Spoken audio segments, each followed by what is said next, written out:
My name is Anga. Yeah, today we are doing the project. Its name is the stubborn bag. For this, the material that we need is a plastic bag, empty plastic bag, a rubber band,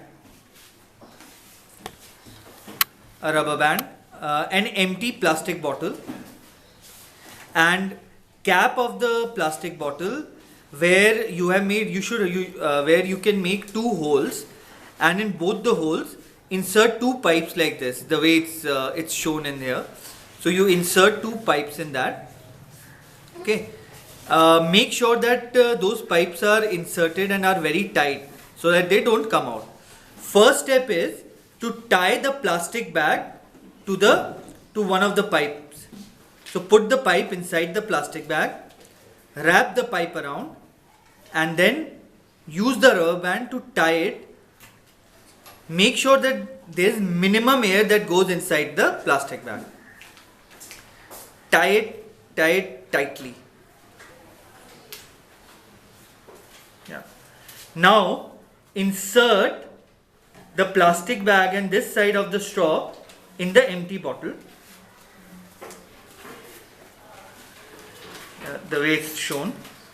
Insert it in the empty bottle and tie the cap tightly on the bottle.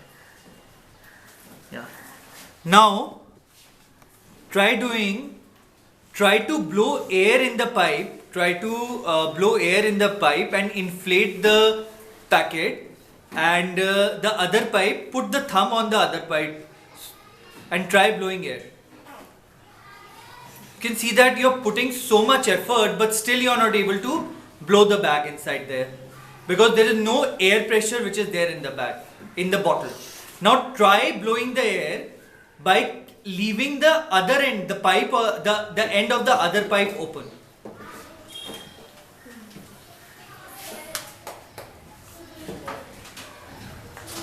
So we can see that, we are able to blow air in the plastic bag.